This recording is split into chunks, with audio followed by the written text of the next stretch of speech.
गोस्वामी तुलसीदास जी महाराज कह रहे हैं, स्वर्ग में जो कल्प वृक्ष कहा जाता है, सुना जाता है, क्षीर सिंधु के मंथन से जिसका प्राकट्य हुआ है वह कल्प वृक्ष है। वह कल्प वृक्ष नहीं है ऐसा गोस्वामी जी नहीं कह रहे हैं। वह कल्प वृक्ष है, उसका अपलाप, उसका निषेध नहीं किया जा रहा है, वो तो है ही है।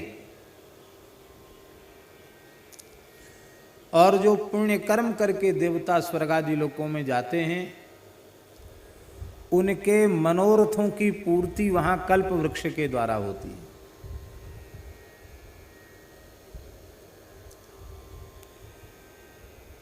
किंतु गोस्वामी जी यहां कह रहे हैं देवताओं के लिए वह स्वर्ग का कल्प वृक्ष भले ही हो,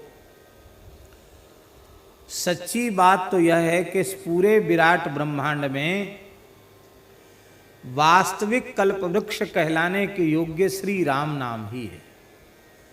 हरि नाम, राम नाम, कृष्ण नाम, गोविंद नाम, भगवन नाम, नाम ही वस्तुतः कल्प वृक्ष कहलाने के योग्य। इसकी चर्चा हम पहले भी कर चुके हैं। स्वर्ग का कल्प वृक्ष धरती वासियों के किसी काम का नहीं है। क्या काम का है? एक कहावत है कि बिना मरे स्वर्ग नहीं दिखता। तो काम का भी होगा तो पहले उसके लिए मरना पड़ेगा। और मरने की बात ऐसी है कि मरने वाले के नाम के पीछे भले ही स्वर्गीय लिखा जाता है, लेकिन वो बात झूठी है। पता नहीं मरने के बाद स्वर्ग में गया है कि नरक गया है, कि पता नहीं किस लोक में गया है, किस योनि में गया है। तो स्वर्गीय या दिवंगत आत्मा लोग कहते हैं। दिवंगत माने स्वर्गंगतः, स्वर्ग गई। अब ये पक्का है कि वो स्वर्ग ही गया है व्यक्ति। लेकिन पापी मनुष्य के भी मरने पर स्वर्गीय ही लिखा जाता है, नारकीय नहीं लिखा जाता है। स्वर्गवासी लिखा जाता है, नरकवासी नहीं लिखा जाता है। गोस्वामी तुलसीदास जी ने विनय पत्रिका में एक बड़ी प्यारी बात कही है। यद्यपि वह बात आगे की है, लेकिन हम यही कह देते हैं। वहां आने पर तो कहेंगे ही। गोस्वामी तुलसीदास जी कह रहे हैं, को जाने को जई है जमपुर, को जाने को जई है जमपुर। कौन जानता है कि कौन मरने के बाद यमलोक जाएगा। को सुरपुर, कौन मरने के बाद स्वर्ग जाएगा। और को पर झांपो, को पर धाम को, कौन वैकुंठ गोलोक साकेत में प्रयाण करेगा, भगवत धाम में जाएगा। को जाने को जई है जमपुर, को सुरपुर पर धाम को।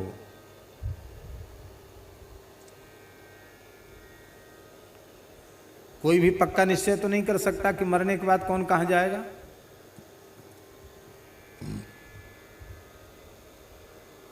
तब क्या करें?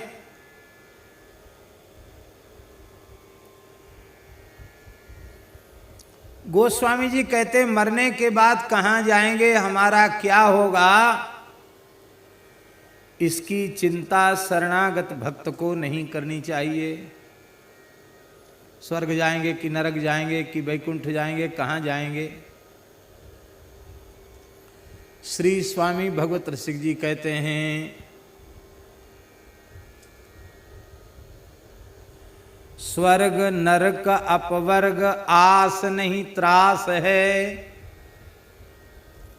स्वर्ग नरक अपवर्ग आस नहीं त्रास है।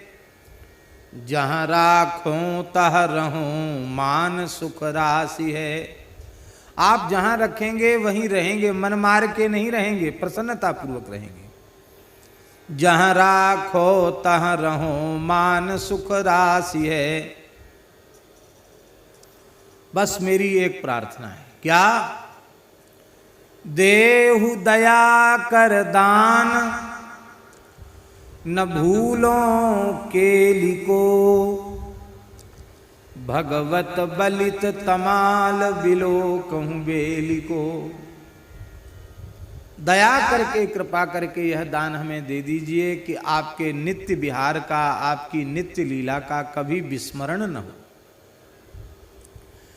श्याम तमाल से लिपटी हुई कनक वेली श्री वृषभानुनंदिनी राधा रानी का दर्शन, एक प्राण दो देह युगल का दर्शन मैं निरंतर करता रहूं, ये अभिलाषा कर रहे हैं श्री भगवत ऋषि जी महाराज।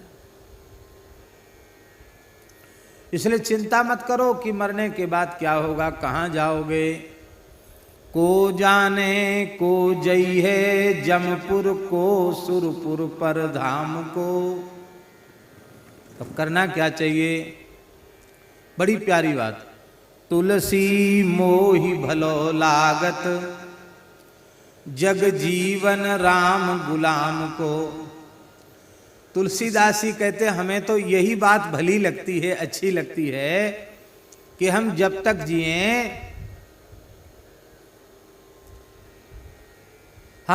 जिए, तब तक श्री राम जी के गुलाम बनकर, उनके दास बनकर, उनके सेवक बनकर जिए।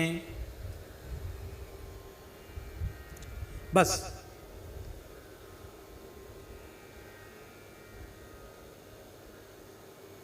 मरने के बाद क्या होगा ये बात छोड़ दें। तो स्वर्ग के कल्प वृक्ष से कुछ पाने के लिए पहले पुण्य करना पड़ेगा।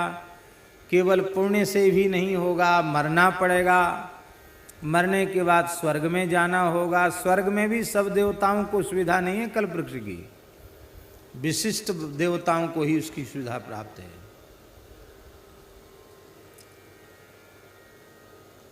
और मान लो वह स्वर्ग का कल्प वृक्ष स्वर्गीय वैभव दे भी दे, तो भी वह स्वर्ग का कल्प वृक्ष हमारी अविद्या का हरण नहीं कर सकता, हमारे अज्ञान का नाश नहीं कर सकता, हमें ज्ञान नहीं दे सकता, हमें भक्ति नहीं दे सकता, हमें वैराग्य नहीं दे सकता, हमें भगवत प्रेम प्रदान नहीं कर सकता, हमें भगवत सेवा प्रदान नहीं कर सकता।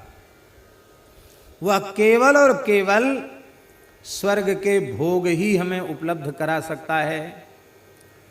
लेकिन श्री राम नाम रूपी कल्प वृक्ष, उसकी छाया में पहुंचने के लिए मरना नहीं पड़ेगा, जीते जी मिल जाएगा। देवता भी नहीं बनना पड़ेगा, ब्राह्मण हो चाहे चांडाल, किसी वर्ण का हो, किसी आश्रम का हो,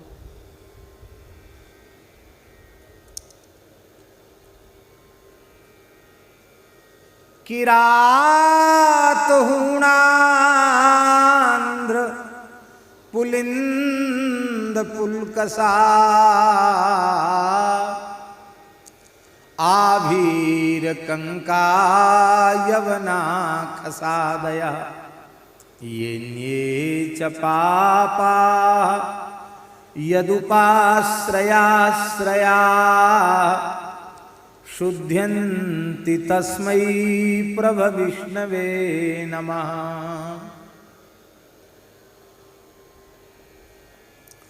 किरात हूण आंध्र पुलिंद पुलकस आवीर कंक यवन खस आदि पाप योनियों में जन्म लेने वाले भी किसी भक्त का, संत का आश्रय ले लेते हैं तो वे शुद्ध्यंति पवित्र हो जाते हैं। निषाद राज के संबंध में आपने कल सुना, सबरी जी के संबंध में आपने कल सुना। चलो निषाद और सबरी कम से कम मानव शरीर में तो थे, मृत शरीर का को खा करके अपनी क्षुधा पूर्ति करने वाली निकृष्ट गृध्र की योनि में भी, और राम जी का नाम लेकर के जटायु कितने पवित्र हो गए। पवित्र ही नहीं हुए, धन्य जटायु समको नहीं, धन्य है। तो स्वर्ग का कल्प वृक्ष श्री राम नाम रूपी कल्प वृक्ष के समक्ष तुच्छ है, नगण्य है, कोई विशेषता उसमें नहीं है। और ये बिना मरे मिल जाएगा। देवता चले जाओ, असुर चले जाओ, पशु पक्षी चले जाओ, इसकी छाया में कोई चले जाओ, और वो केवल स्वर्ग का वैभव ही देगा। और ये राम नाम काम तरु देत फल चारि रे, ये धर्म भी देगा। धर्म इसलिए देगा क्योंकि बीजम धर्म द्रुमस्य, धर्म रूपी वृक्ष का बीज है, इसलिए संपूर्ण धर्म। हरिनाम लेने वाले का कोई धर्म बाकी नहीं रहता, सारे धर्मों का आचरण उसका हो जाता है, क्योंकि भगवान नाम समस्त धर्मों का मूल है, जड़ है। बीजम धर्म द्रुमस्य,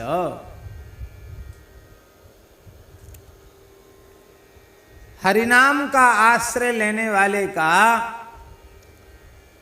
अर्थ रूपी पुरुषार्थ भी पूरी तरह सिद्ध हो जाता है।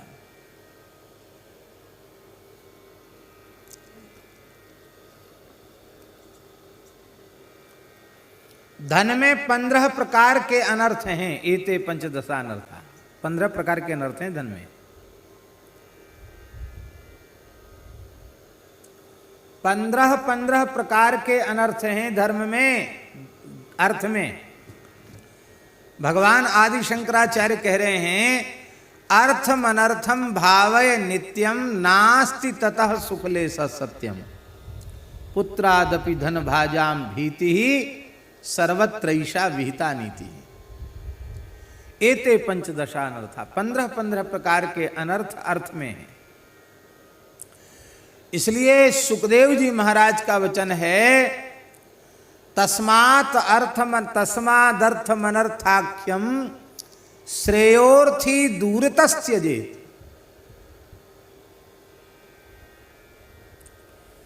कल्याण कामी पुरुष को चाहिए, कल्याण की कामना करने वाले को चाहिए कि वह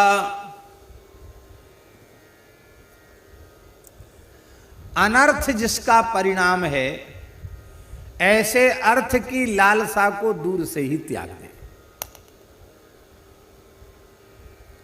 बहुत निंदा है अर्थ की। हाँ,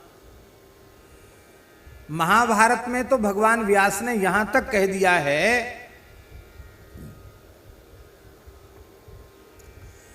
कि परोपकार परमार्थ के लिए भी धन की कामना साधक के मन में नहीं आनी चाहिए। ये भी उसके कल्याण में माया का सात्विक विघ्न है। बहुत प्यारा श्लोक है, लिखने योग्य श्लोक है, महाभारत का श्लोक। भगवान व्यास कह रहे हैं,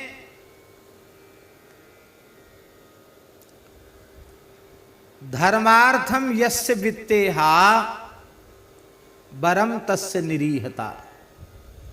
धर्म के लिए जिसे धन की कामना है, अच्छा होता कि वो धन की कामना से मुक्त हो जाता है। क्यों? कहते प्रक्षालनाधिपंकस्य दूरादस्पर्शनम वरम। कीच में पैर घुसाया जाएगा, फिर पानी खोजा जाएगा कि भाई कीच में पैर सन गया, इसको धो। तो कीच में पैर धसाने की जरूरत ही क्या पड़ गई?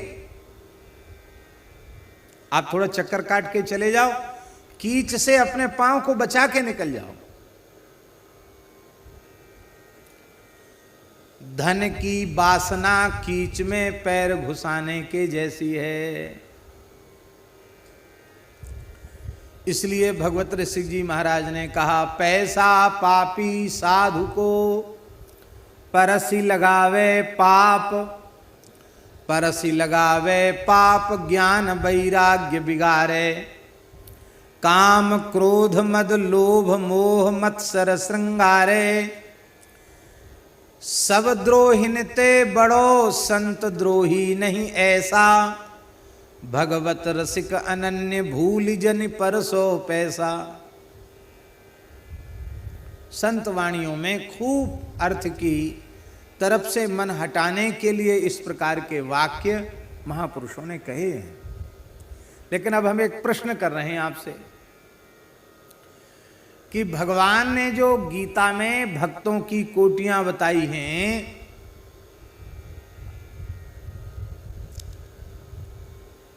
आर्तो, जिज्ञासु, रर्थार्थी, ज्ञानी च भरतर्षभ, ये 4 कोटियां हैं। आर्त भक्त, जिज्ञासु भक्त, अर्थार्थी भक्त और ज्ञानी भक्त। आर्त भक्त, जिज्ञासु भक्त, अर्थार्थी भक्त और ज्ञानी, ये 4 कोटियां हैं। चारों की चर्चा नहीं करनी, प्रसंगांतर हो जाएगा। केवल जो हम कहना चाहते हैं, इन 4 प्रकार की कोटियों में ध्रुव जी किस कोटि के भक्त हैं?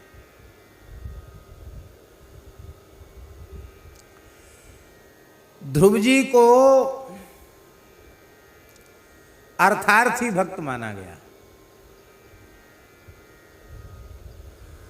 ध्रुव जी अर्थार्थी हैं। भाई, वैराग्य में घर छोड़कर तपस्या करने में हेतु क्या है? पिताजी सिंहासन पर बैठे हैं और पिताजी की गोद में भाई उत्तम बैठा है। अपने छोटे भाई को पिता की गोद में बैठा हुआ देखकर ध्रुव जी भी गोद में बैठना चाहते हैं। और सौतेली माता सुरुचि ने हाथ पकड़कर झटक दिया, नहीं बैठने दिया। इतना ही तो कारण है। और कह दिया, तू न वत्स नृपतेर धिष्ण्यम, अरे बेटा तू राज सिंहासन पर बैठने का अधिकारी नहीं है, क्योंकि तूने जन्म मेरी सौत की कोख से लिया है, मेरे पेट से जन्म नहीं लिया। मेरे पेट से जन्म लेता तो भले ही बैठ सकता था, अभी नहीं बैठ सकता। हाँ, तेरे मन में बैठने की इच्छा ही है तो पहले तपस्या कर, भगवान को प्रसन्न कर, फिर भगवान प्रकट हो जाए तो वरदान मांग के मेरा जन्म अब दूसरा जन्म सुरुचि के पेट से हो, मेरे पेट से पैदा हो, तब भले ही बैठ जाए। और सुनीति ने इतना ही तो समझाया कि जब भगवान ही प्रसन्न हो जाएंगे, दर्शन ही मिल जाएगा, तो फिर किसी माता की कोख में जाना ही क्यों पड़ेगा? ये राज सिंहासन इतनी दुर्लभ चीज तो नहीं है कि उसके लिए भगवान को प्रसन्न करके सुरुचि के पेट से तुझे जन्म लेना पड़े। बेटा, जो कुछ भी मिला है तेरे पिता पितामह प्रपितामह आदि को, वह भगवान के अनुग्रह से ही मिला है। तो भगवान जब सबको देने वाले हैं तो तुम्हें क्यों नहीं देंगे? तुम्हें कुछ चाहिए तो भगवान से ही लो, किसी मनुष्य का दिया हुआ मत लो, भगवान का दिया हुआ लो। यही बात माता सुनीति ने समझाई और ध्रुव जी तपस्या में लग गए। तो मूल में ध्रुव जी के वासना है उत्तम पद प्राप्त करने की। इसलिए गोस्वामी जी ने नाम वंदना के प्रकरण में ध्रुव जी ने प्रेम से नाम जपा, ये बात नहीं कहते गोस्वामी जी। क्या कहते हैं? ध्रुव सगलानी जप्यू हरि नाम, पावा चल अनुपम ठाम। ध्रुव सगलानी, ग्लानी सहित जपा।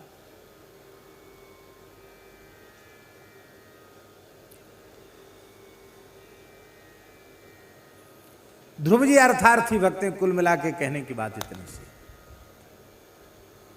लेकिन हम पूछते हैं कि सुखदेव जी ने जो 15 प्रकार के अनर्थ गिनाए हैं, धर्म में दोष गिनाए हैं, अथवा जो सुखदेव जी ने कहा है कि जिसे तुम लोगों ने अर्थ यह संज्ञा दे रखी है, वो अर्थ नहीं है, वो अनर्थ है। इसलिए यदि तुम्हें कल्याण की कामना हो तो अनर्थ नामधारी अर्थ से अपने मन को हटा लो। ये सुखदेव जी महाराज प्रेरणा दे रहे हैं। लेकिन हम पूछते हैं कि ध्रुव जी को उत्तम पद प्रतिष्ठा सब कुछ मिल गया, 1-2 वर्ष का राज्य नहीं, सप्तद्वीपवती पृथ्वी के एक छत्र सम्राट ध्रुव जी 36,000 वर्ष तक रहे। कितने हजार वर्ष तक? 36,000 वर्ष तक सम्राट पद पर विराजे ध्रुव जी। ध्रुव जी के भजन में, ध्रुव जी के कल्याण में अर्थ कहां बाधक बना? अर्थार्थी भक्त हैं तो अनर्थ होना चाहिए कि नहीं?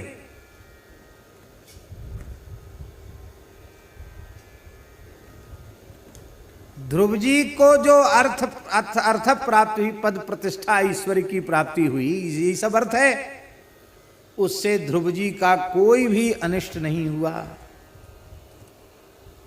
और तो और बड़े से बड़ा योगी, बड़े से बड़ा ज्ञानी, ध्यानी, तपस्वी, त्यागी मर के ही गया भगवान के धाम में, पर ये तो बिना मरे काल के सिर पर पैर रख करके सदैव वैकुंठ पधारे। तो बोलो कहां अनिष्टकारक हुआ ध्रुव जी के लिए अर्थ?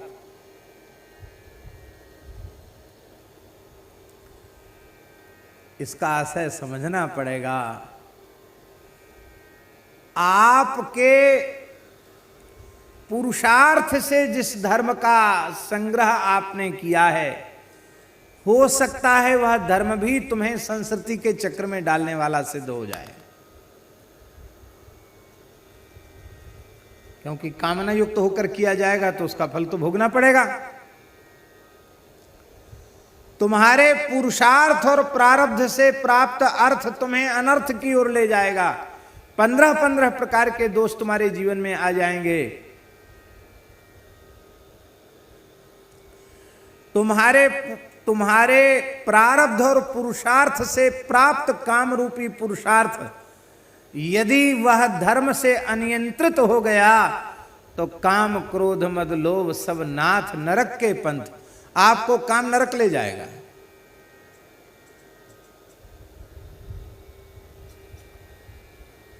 और सुन लीजिए, मोक्ष की बात भी सुन लीजिए। अपने प्रारब्ध और पुरुषार्थ से प्राप्त मोक्ष स्वर्ग से ज्यादा कुछ नहीं है। पूर्व मीमांसक कर्मकांड के मार्ग का आश्रय लेने वाले लोग वे स्वर्ग की प्राप्ति को ही मोक्ष मानते हैं। और स्वर्गहु स्वल्प अंत दुखदाई तेतम भुक्त्वा स्वर्गलोकम विशालम क्षीणे पुण्ये मर्त्यलोकम विशंति। अब एक बात और आपसे पूछ रहे हैं, पुण्य क्षीण नहीं हुए, पुण्य तो अभी बने भए हैं। रावण जैसा कोई दुष्ट पहुंच गया तो बोलो,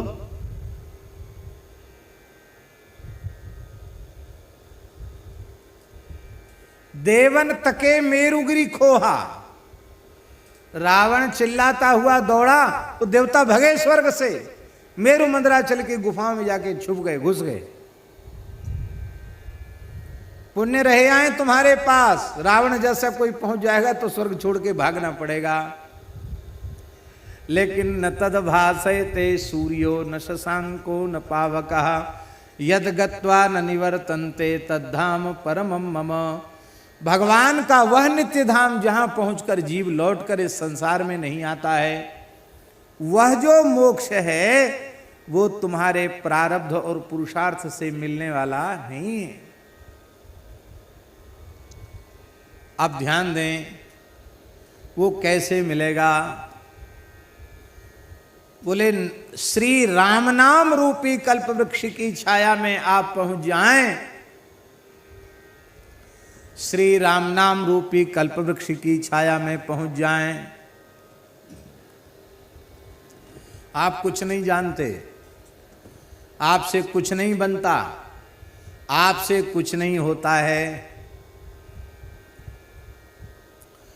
तो भी केवल और केवल अहर्निश राम नाम जपना शुरू कर दो, बिना किए सब कुछ हो जाएगा। कोई धर्म कर्म बाकी नहीं रह जाएगा।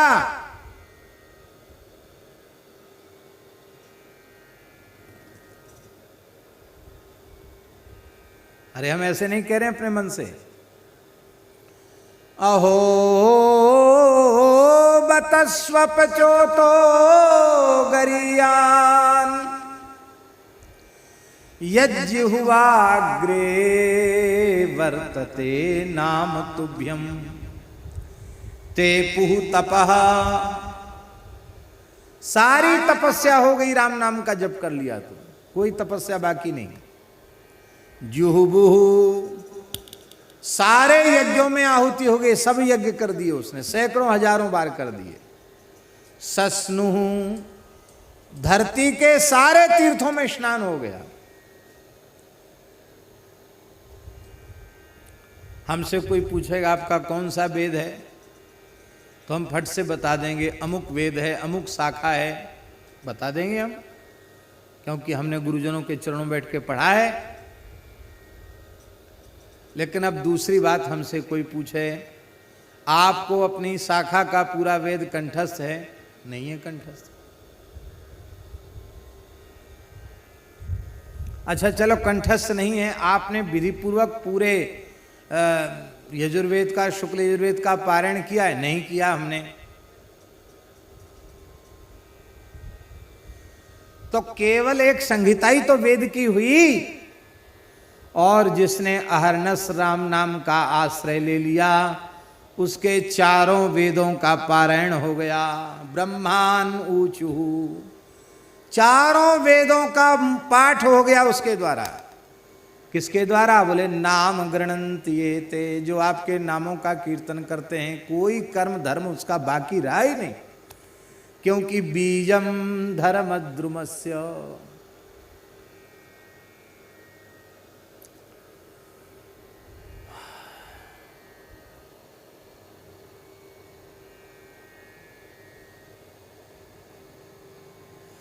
राम नाम रूपी कल्प वृक्ष की छाया में पहुंचने पर लौकिक अर्थ की तो कमी रहेगी नहीं। लूका रोटी नीके राखे, लूगा नीके रोटी नीके, रोटी लूगा नीके राखे। विनय पत्रिका में गोस्वामी जी करें, रोटी लूगा नीके राखे, आगे हु की वेद भाखे। एक पद में गोस्वामी जी करेंगे, तुम राम राम करने का पक्का निश्चय कर लो। रोटी भोजन, लूगा वस्त्र, नीके राखे, कोई चीज की कमी नहीं होने देंगे राम नाम।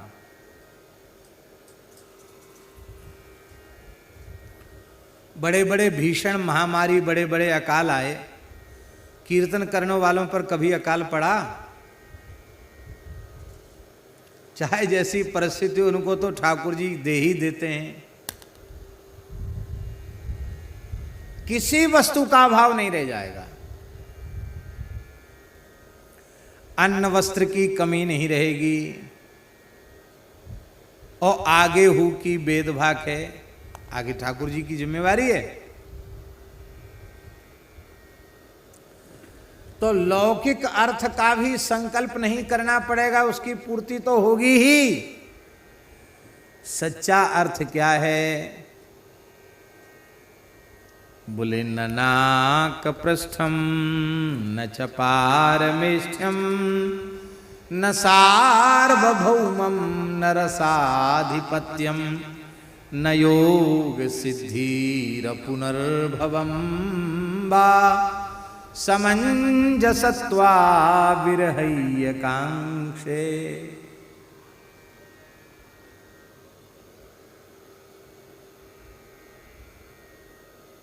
मां भागवत वृत्तासुर जी कह रहे हैं, ध्रुव पद नहीं चाहिए, ब्रह्मा जी का पद नहीं चाहिए, इंद्र का पद नहीं चाहिए, योग की सिद्धियां नहीं चाहिए, रसातल का राज्य नहीं चाहिए, मोक्ष भी नहीं चाहिए, क्योंकि हमारा यह अर्थ है ही नहीं, हमारी यह संपत्ति नहीं है। हम तो आपसे आपको चाहते हैं। हम आपसे कोई वस्तु नहीं चाहते, हम आपसे आपको चाहते हैं। हे सर्व सौभाग्य निधे, हम तो आपसे आपको मांग रहे हैं, आप हमें मिल जाइए, आपकी सेवा हमें मिल जाए। तो श्री राम नाम का आश्रय आप लेंगे तो लौकिक अर्थ का अभाव तो रहेगा नहीं। जो परम अलौकिक अर्थ है, भगवान की प्रेम रूपी संपत्ति, भक्ति रूपी संपत्ति, सेवा रूपी संपत्ति, उस संपत्ति के मालिक बन जाओगे। तो राम नाम से ही धर्म की सिद्धि, राम नाम से ही अर्थ की सिद्धि, और राम नाम से ही कामना की सिद्धि। ये शोध का विषय है, आप कभी विचार करना और इस पर शोध करना कि एकदम अकिंचन गरीब लोग प्रायः कथा कीर्तन से जुड़ते हैं। कथा तो चलो फिर भी, कथा में तो कुछ व्यवसायी लोग आ गए हैं और उनके अनुग्रह से ये कथा का व्यवसाय खूब फल फूल रहा है। जैसे व्यापारी लोग कहते हैं इतना लगा देंगे फिर इतना कमा लेंगे, ऐसा हो रहा है। ठेकेदारी भी हो रही है। पर कीर्तन करने में आपको अमीर लोग नहीं मिलेंगे, पढ़े लिखे पंडित भी नहीं मिलेंगे। कीर्तन करने वाले प्रायः सामान्य वर्ग के लोग ही मिलेंगे। खेती किसानी करने वाले लोग, छोटे बेचारे सामान्य गुजर बसर करने वाले लोग कीर्तन करने के लिए वही समय निकालेंगे, महीना भर का, 2 महीने का, 3 महीने का।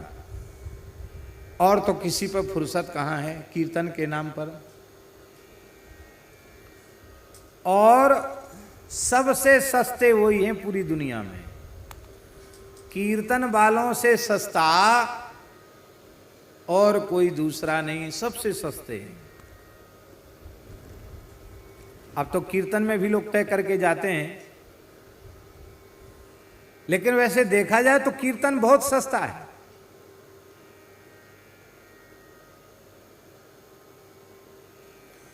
कितने कीर्तन वाले ऐसे होते हैं जिन्हें मार्ग व्यय की भी अपेक्षा नहीं होती, वे अपनी जेब से मार्ग व्यय खर्च करके जाते हैं। अब रोटी तो अपने घर से बना के नहीं ले जाएंगे, लेकिन ऐसे भी प्रकरण आए हैं कि जहां कीर्तन करने का वहां रोटी की व्यवस्था नहीं। तो ऐसे भी प्रकरण आए हैं कि खुद ही रोटी की व्यवस्था भी जुटा ली गई, पर कीर्तन नहीं छोड़ा। ये नहीं हुआ कि यहां व्यवस्था नहीं है तो चलो 9 दिन का 9 घंटे में पूरा करके चल पड़ो यहां से, ऐसा नहीं हुआ। 9 दिन का कीर्तन 90 मिनट में करके चल पड़ो, क्या है बैठने की जगह नहीं, क्या करेंगे यहां बैठ के, ये नहीं हुआ।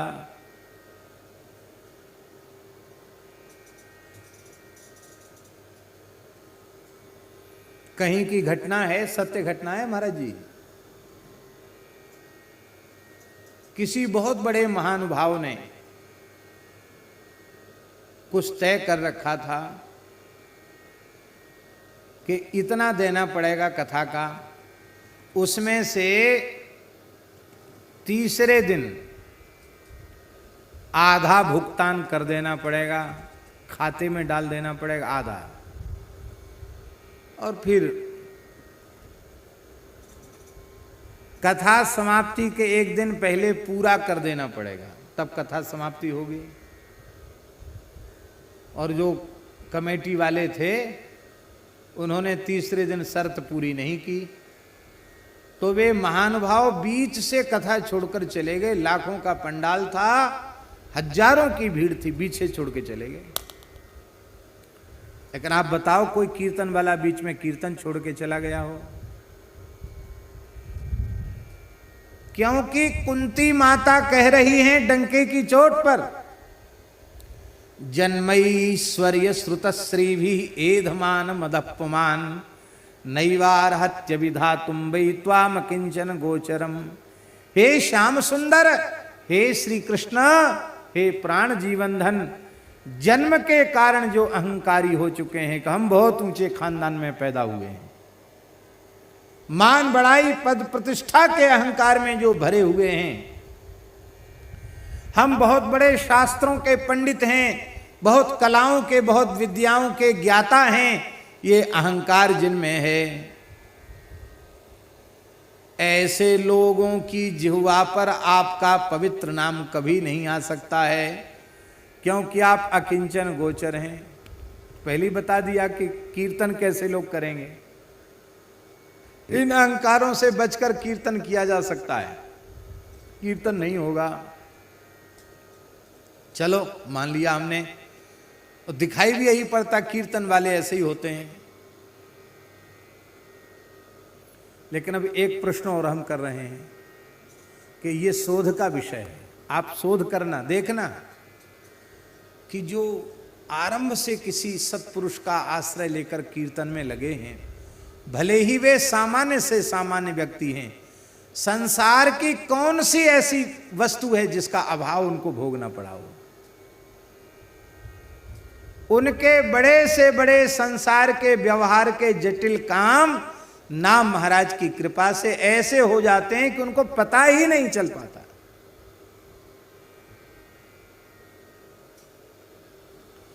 इसलिए नाम रूपी कल्प वृक्ष की छाया में बैठकर जो कामनाओं की पूर्ति होगी, वह कामनाओं की पूर्ति आपके परिश्रम और पुरुषार्थ से भी संभव नहीं है। और नाम महाराज अपने आश्रित भक्त को, भले ही वह कामना युक्त होकर जुड़ा है, अंत में वह निष्काम बना देते हैं। ध्रुव जी कामना युक्त होकर नाम से जुड़े, ध्रुव सगलान जपयु हरि नाई, लेकिन अंत में ध्रुव जी निष्काम हो गए। ध्रुव जी निष्काम न भय होते तो ये कहते ही कैसे। ध्रुव जी क्या कह रहे हैं महाराज जी? ध्रुव जी कह रहे हैं, नूनम विमुष्टमतयस्तव माययाते ये त्वां भवाप्यय विमोक्षण मन्ये हेतो अर्चन्ति कल्पकतरुं कुणुपोपभोग्य मिच्छन्ति यत्स्परसजं निरयेऽपि नृणाम्। ध्रुव जी महाराज कह रहे हैं, निश्चित ही उन भाग्यहीनों की बुद्धि को आपकी माया ने ठग लिया है, जो आपकी उपासना तो करते हैं पर आपके प्रेम की प्राप्ति के लिए अन्य हेतु, संसार की कामनाओं की पूर्ति के लिए जो आपकी उपासना का आश्रय लेते हैं, ये तो ऐसे हैं जैसे कोई भूखा दरिद्र व्यक्ति कल्प वृक्ष की छाया में पहुंच जाए और रोने लगे, हाय हाय मैं बड़ा भाग्यहीन हूँ, भूखे मर रहा हूँ। कल्प वृक्ष कहे अब रोना गाना बंद करो, तुम हमारी छाया में हो, मैं सामान्य वृक्ष नहीं, मैं कल्प वृक्ष हूँ, तुम मांगो तो तुम्हें स्वर्ग का वैभव भी मैं दे सकता हूँ। और वह व्यक्ति कहे कि बड़ा अच्छा हुआ आपका दर्शन, आपका स्पर्श, आपकी छाया हमको मिली, हमको बहुत जोर की भूख लग रही है, छटाक भर सतुआ हमको दे दो, अथवा छटाक भर चना हमको दे दो। ऐसा कल्प वृक्ष से मांग लेने वाला मूर्ख ही है। अरे जो उदार चक्र चूड़ामणि अपने आप को ही लुटा देने के लिए तैयार खड़े हैं, उनसे कुछ मांगना, इससे भारी मूर्खता और क्या होगी। अर्थात सकाम भाव से भगवान की भक्ति मत करो, अत्यंत निष्काम भाव से भगवान की भक्ति करो। ये बात कौन कह रहा है? ये ध्रुव जी कह रहे हैं। तो सकाम भक्त भी नाम महाराज की कृपा से निष्काम हो गए। सच्ची निष्कामता यदि किसी को मिलेगी तो राम नाम से ही मिलेगी। गोस्वामी जी ने तो ऐसा अकाट्य उदाहरण दिया है कि आप इस बात को काटे नहीं सकते, उदाहरण ही अकाट्य है। राम भजन बिनु मिटहि की कामा, कामनाएं राम जी के भजन के बिना मिटेंगी ही नहीं। राम भजन बिनु मिटहि की कामा, थल बीन तरु कबहू की जामा। कैसा काट्य उदाहरण है।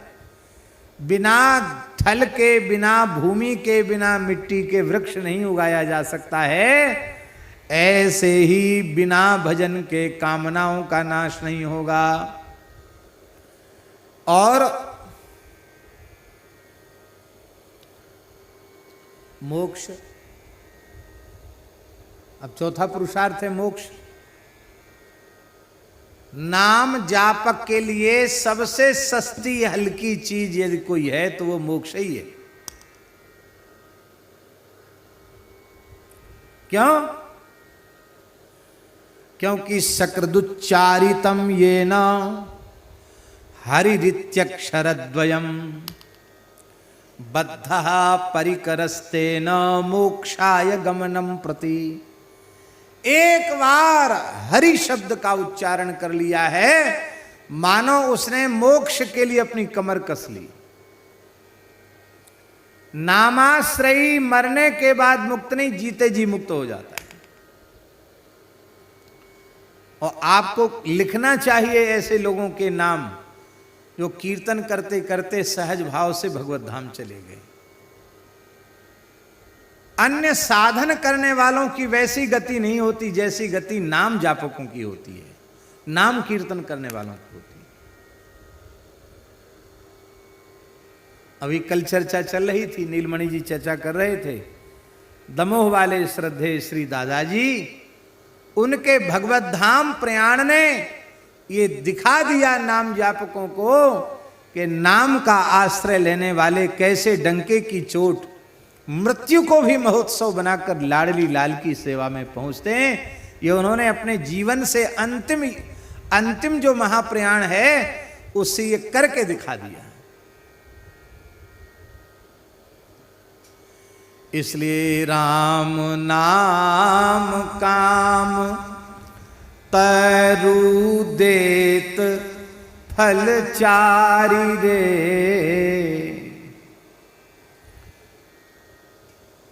फलत सकल फल काम तरु नाम रे। ज्ञान भक्ति वैराग्य धर्म अर्थ काम मोक्ष भगवत प्रेम भगवत सेवा जो चाहोगे सो नाम महाराज आपको कृपा करके प्रदान कर देंगे। इसलिए भैया दूसरे कल्प वृक्ष की आशा मत करो। कली नाम काम तरु राम को, कली नाम काम तरु राम को। इसलिए कलिकाल में वस्तुतः नाम जापकों के लिए सच्चा कल्प वृक्ष तो भगवन नाम ही है।